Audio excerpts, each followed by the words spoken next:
All the best Anandi. మీరేంటి sir ఇక్కడ? హే, నేను గుడికి రాకూడదా? అలా అని కాదు సార్. నీకోసం వచ్చాను. నా కోసమా? అవును. ఎందుకు సార్? ఎంతగా చెప్పినా వినకుండా దీక్ష చేసి తీరుతానని చెప్పావు కదా. సరే, నీ భక్తిని నీ నమ్మకాన్ని కాదనడం ఎందుకని ఒక డాక్టర్ని అంబులెన్స్ని రెడీగా ఉండమని చెప్పొచ్చాను. ఏంటి, అంబులెన్సా? అవును. ఎందుకింత షాక్ అవుతున్నారు? డాక్టర్ వరకు ఓకే, కానీ అంబులెన్స్ ఎందుకు సార్? ఈ దీక్ష చేసే టైంలో ఆనందికి కళ్ళు తిరగటం, స్పృహ కోల్పోవడం లాంటివి ఏమైనా జరిగితే? అందుకే ఆనంది హెల్త్ని దృష్టిలో పెట్టుకుని ముందే రిజర్వ్ చేసి ఉంచా. ఆనంది, గుండెల్లో పెట్టి చూసుకునే ప్రేమికుడు, నీకేమైనా అయితే తల్లడిల్లిపోయే స్నేహితుడు, ఇంత గొప్ప ప్రేమాభిమానాన్ని పొందడం అంటే అది ఈ రోజుల్లో it's not a joke. Really hats off to you.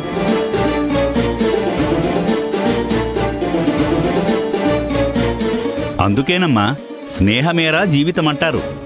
Correct గా చెప్పారు పంతులు గారు.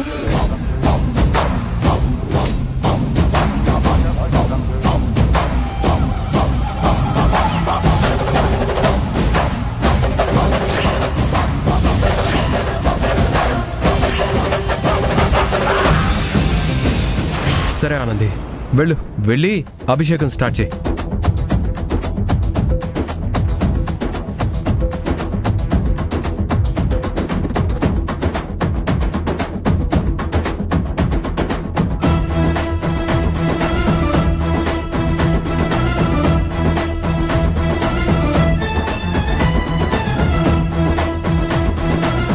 ఓం నమ శివాయ అనే పంచాక్షరి మంత్రాన్ని జపిస్తూ శివునికి అభిషేకం చెయ్యాలి.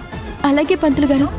శివ శంభో శివ శివ శంభో శంభో శివ శంభో శివ శివ శంభో.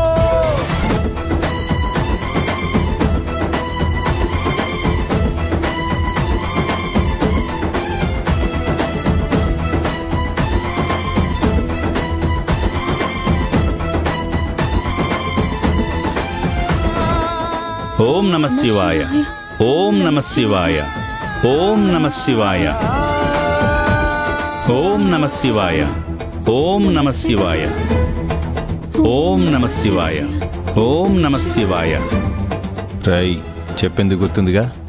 ఎవరికి అనుమానం రాకుండా ఆ అమ్మాయిని పైకి పంపించేయాలి. అక్కడ అంతమంది ఉండగా ఎలా అన్నా? వెయిట్ చేద్దాం. అంతసేపు వాళ్ళేం నిలబడలేరు.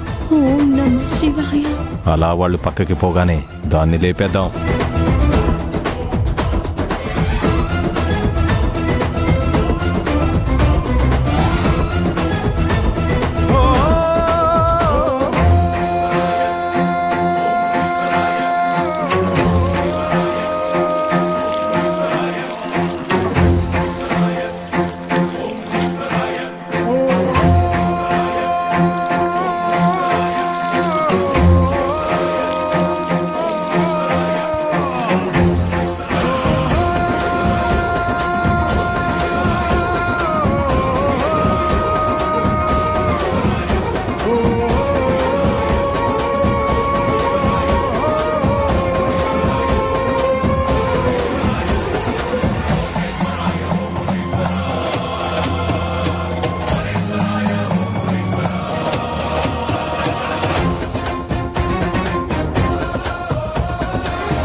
ఆనంది ఆనంది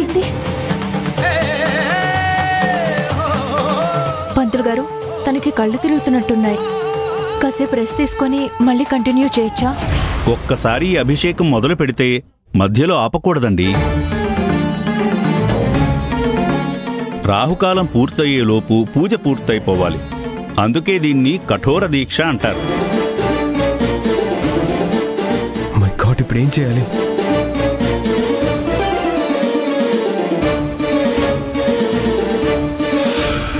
ఆనంది, అసలే నీకు ఒంట్లో బాలేదు, రిస్క్ తీసుకోకే. అవునే, అశ్విన్ వచ్చేస్తాడు. నువ్వేం దిగులు పడుకో. ముందు పూజ ఆపేవే.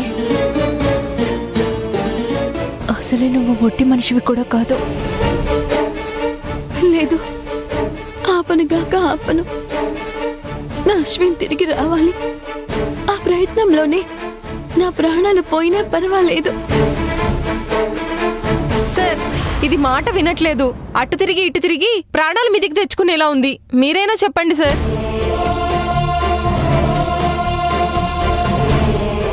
ఆనంది, దయచేసి ఎవరు అడ్డుపడకండి. పూజారి గారు, పోనీ తన బదులు మేం చేయొచ్చా? లేదమ్మా, ఎవరైతే ప్రారంభించారో వారే పూజ పూర్తి చేయాలి.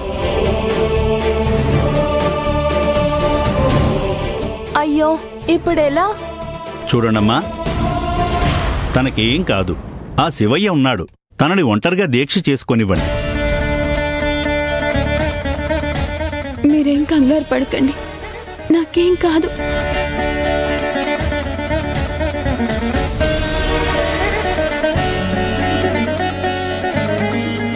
అది మొండిగట్టం, అస్సలు మాట వినదు.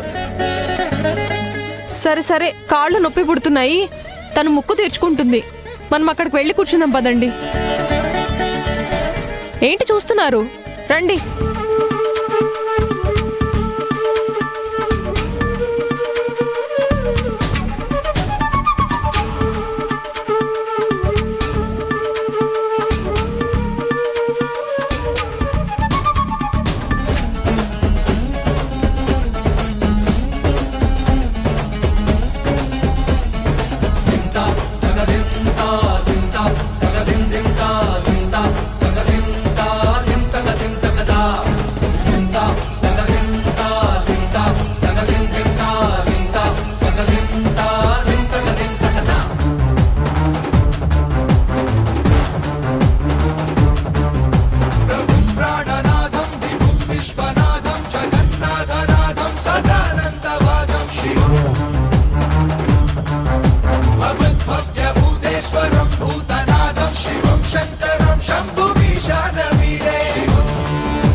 మేడం కొడుకేంట్రా ధోని పక్కనే తిరుగుతున్నాడు? వాడు దాని పక్కనుండగా మనం ఏం చేయలేమన్నా. ఎలాగైనా వాడిని సైడ్కి పంపించాలరా.